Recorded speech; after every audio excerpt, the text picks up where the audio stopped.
Hello and welcome to In the Kitchen with Mary Mac.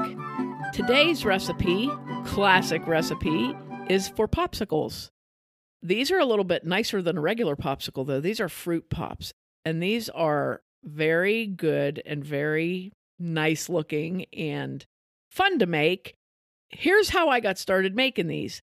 Several years ago, homemade popsicles had this huge popularity, you probably remember, and everywhere you went, there were popsicle forms for sale. So I ordered these really nice popsicle forms. There's like 10 popsicle molds, and in addition to the other numerous Tupperware popsicle molds I already owned. And ice cube trays. Oh, and ice cube trays and everything, So I've always enjoyed making these frozen things. So I thought, I want to try and make these. And I've made them over the years, different kinds of things. And we've done some podcasts about them before. But I really wanted to try and replicate this time a certain kind of fruit pop my dad used to get. He would buy these things by the box. His local neighborhood mini mart sold them, and they were strawberry and blueberry and pineapple and different flavors like that, but they had pieces of fruit in them, and they were supposed to be really healthy and everything. Then he found out they had a ton of sugar in them, so he stopped buying them. It's just like the frozen Classic. yogurt situation. Yes, classic. He thought they were these super healthy things, and he goes, you know how much sugar's in? So, yeah, and I thought, you know what? You could probably make them with very little sugar if you made them yourself. Most fruits are sweet enough to kind of carry the weight. The thing with making your own popsicles is, though, if you don't have enough sugar in the fruit, they are hard as rocks. They're like uneatable. So you have to bear that in mind. Even though you're trying to be healthier and doing something like that, you have to remember that if you don't put any sugar at all into your fruit pop, you probably will break your teeth off. So I played around a little bit, and I think I have it pretty good now. I've tried 4 different things with this. They've all come out really well. We've been enjoying them, and I don't know. I really like them. So I thought, hey, I'm going to put those on the podcast because making your own popsicles is kind of a classic thing, These use fresh fruit, or you can use canned fruit. So don't worry if you can't get something. I wouldn't recommend frozen fruit though, because if you thought to make these, it's going to be very soft and maybe not the kind of texture when it freezes that you want, because you'd be thawing and refreezing. So when the strawberries were on, which they kind of still are in the grocery stores, you can still get really good strawberries. I have made strawberry, I made peach, I made peaches and cream, and I made mango. They all came out really good. I think the possibilities are endless. Now, you will need popsicle molds, which, like I said, they were so popular, they should be around. Maybe you have them and you never used them. If you don't have popsicle molds, you can always go back to the old make popsicles in ice cube trays, or use the 3 or 4 ounce Dixie cups, something like that. You can do that if you want to. And here's the thing though, if you make these in ice cube trays, you could drop them as ice cubes into your seltzer. You could drop them into a glass of white wine, Sprite, even regular just ice water. Just drop fruit ice cubes in there just to make it a little bit special, because you could freeze like orange, lime, lemon, something like that in there, and it would be really good. They are. I've done the peach and blueberry and put them into white wine, the little cubes, and they are really good. Well, that's the Pittsburgh Bellini Yeah. that we made. Just a fancier little ice cube. You could even get, if you have those fancy shape ice cube trays. Yes. Just to really class it up. And then people will be like, oh, there's so much effort into this. Yeah. Not knowing that this is just a quick, easy recipe. This is even fun for kids because they do have all those cute shaped ice cube trays of little butterflies and little animals and stuff like that. You could make them and pop them into their water. That'd be so fun for a little kid's birthday party. Yeah. Yeah. So there's endless ideas, but then the fruit is so good. So for the popsicles, the way I did like a batch of this. So depending upon your popsicle molds, typically they come in an 8 or a 10. I know the Tupperware ones, I think the old ones are 6 popsicles in the mold. The newer ones are 8, I believe. So, if you get those and you want to make these, you might have some fruit left over. So you could always do that in the ice cube trays if you have fruit left over. So don't panic. And you could also throw those frozen fruit ice cubes into a smoothie if you wanted to. We've done that before too, put things together for a smoothie like that in little cubes so you can just throw them in. It's a nice way to make a smoothie. So anyway, back to the popsicles. So if you're going to make straight fruit pops with just fruit, you need 3 cups of fruit and you want to wash it and drain it. This is how I did it. I took half of the fruit, for example, the strawberries. I took half of the strawberries and crushed them. And then the other half, I sliced them into maybe like 2 or 3 slices, depending upon the size of the berries.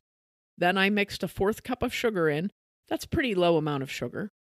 Mix that in with your crushed berries, and then mix in a pinch of salt. Mix that in really well, and you can kind of feel the sugar in there, like if it's dissolving. Once you get that mixed in, add your sliced berries. Mix that in all together and let them sit a little bit so that the sugar kind of draws the juice out of everything. And now, here's the thing. Take your popsicle forms and get a tablespoon-sized spoon and very carefully scoop out some pieces of the strawberries with some liquid and put them into your popsicle forms, like divided up equally, and just keep going around and filling them so that you have your strawberry slices kind of standing up in there and then the juice around them. If you're doing this with bananas, it's kind of the same thing. You can smash half your bananas and put the other half in slices. You can do the same thing with your peaches. Although the peaches I found wanted to be like in chunks. I couldn't get them to stay nice. Blueberries, black raspberries, red raspberries, you could just leave half of them whole and the other half crushed. If you put them in the way I said, that way you get large pieces of fruit in every popsicle, because the goal of me doing this was that when you took the popsicle out of the mold, you could see like the fruit in there. When you see the pictures, it came out really good. It really did come out good. However your molds work, mine have a lid that kind of sits on top, and then I hold that lid in place with binder clips and then put the popsicle sticks in and stick it in the freezer.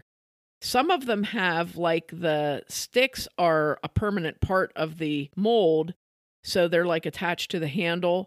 So those you would just, set on top. And you want to leave like 1/4 of an inch about to 3/8 of an inch space in the top of your popsicle so that it doesn't overflow when it freezes. Now, when you freeze these, once they're frozen, you can take them out of the molds, and especially like mine, just use a wooden popsicle stick. You can take them out of the molds and bag them individually and store them in your freezer and then make more popsicles, which this is what I've been doing for the last couple of weeks. So now I'm getting like a nice supply and variety of popsicles in there, which is nice. You can get sandwich bags or something of that size and put them in a little Ziploc bag and freeze them individually, and you've got a load of popsicles in there. They are really, really good. However, here's another thing that I did. You can take your fruit and adjust it. So like if you want to make a popsicle like a cream pop, okay, this is how I did it. I used 2 cups of fruit. I crushed 1 cup. I left 1 in slices or bigger pieces. And I did this with the peaches. And then I added 1 cup of vanilla pudding. So remember we made that vanilla pudding the other day? Keep 1 cup of pudding, mix that in with the fruit, and then make your popsicles. And that is phenomenal. I need to try that with more flavors, but that was good. And you could also, I did this before, I think it was last summer, I did it with vanilla yogurt. And that was also good, but you got the yogurt. If you're not a yogurt fan, and a lot of people aren't, you do get that yogurt flavor, but that was really good. And I did that last year. I did that with raspberries, and it came out really good. So just 2 cups of the fruit and 1 cup of the pudding or the yogurt, and mix that together, and works really, really well. And again, if you have leftovers, you can freeze that into ice cube trays. So 1 quart of berries makes about 3 cups of fruit. So that would be like, if you want to do your popsicles and use strawberries, you would use 1 whole quart of strawberries. The mangoes, you need 2 mangoes, 2, I wouldn't say giant, but the bigger size mangoes, 2 bigger size mangoes makes about 3 cups of fruit. 6 to 8 peaches, again, depending on size, makes about 3 cups of fruit. And you need to peel those, split them, and remove the pit. And then bananas, the same thing, like 6 to 8 bananas would do 3 cups of fruit. Are there any fruits that you wouldn't recommend using for popsicles? Or would pretty much any fruit work? You can use about anything. I've made them with honeydew and cantaloupe. I've made them with watermelon. The watermelon was okay, but it was a little weird. But it wasn't terrible weird. The way I did the watermelon is I took the watermelon and I ground it up in my food processor, put it in like that, and I thought they were pretty good, but other people thought they were gritty. Yeah. Yeah, I was going to say, I love watermelon, but I feel like if you grind it up, it's going to have like that gritty, sandy feel to it. Yeah, but it worked. It worked good. Now, would something like pineapple work? Yeah. Because it gets like a little bit stringy feel? Yeah, pineapple does work. If I was going to do pineapple, though, I would use canned pineapple, and then I would cut each chunk in half, because pineapple freezes weird. It's good, but it freezes a little bit weird. So you would use the pineapples and the juice. You probably wouldn't have, I would have to say try it out. Maybe the sugar might be a little too much. You might have to, adjust it here and there, but pineapple would work good. Blueberries work really good, but that might be a textural thing for people because you're going to have whole blueberries in there, Mm-hmm. But blueberries work good, and especially like raspberries and black raspberries, very good. How would other citrus things work, like oranges or lemons or limes? I haven't tried those in a popsicle, but I think they would work really well. When I was thinking about doing them, I was thinking mandarin oranges. If you got the canned mandarin oranges and put them in, because they're little, because a regular orange... Yeah, and then you don't have to worry about taking all the pith off. Yes, it would be a lot of work, but I really think like if you wanted to do mandarin oranges, they would be really good. And I've done fudgesicles with this too. I did one of our podcasts, we talked about doing fudgesicles. Yeah, I think I was in like the ice cream one. And we were messing around with that idea. So there's a lot of things you can do, but I love the fruit because they look so nice. And you could actually do fruit blends. I did fruit blends one year, peach blueberry, and I did strawberries and bananas and grapes one time. It was a very weird combination, but it wasn't terrible. But it was very weird. But yeah, I like this one. I really was like, I'm serious. I need to figure this out and get like a really good recipe. So this one was really good. And if you want to do like healthier popsicles for yourself or for your kids, this is a good way to do it because you've got your fruit in there and it's not a lot of sugar and it's tasty, so I would definitely, the pinch of salt I feel is a key thing. I think the pinch of salt, number one, helps with the flavor, but I think it helps the way they freeze. I don't know. I can't describe it. I just think I think it does something there because I tried it with it and without, and with was so much better. So definitely don't forget the pinch of salt. But I hope you guys try these out. I know so many people that have popsicle molds and they're like, yeah, I never use them, But they were so popular a few years ago. They're everywhere. And if you need popsicle molds, hit me up because I probably have a lot of them around.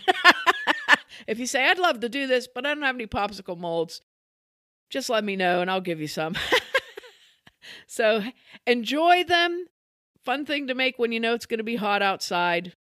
And make sure to check us out online on Facebook and Threads at Mary Mac Bakehouse, on Instagram at Mary Mac Bakehouse and Mary Mac Podcast, and on our website, marymacpodcast.com. Thanks a lot for listening if you did, and if you didn't, too bad for you.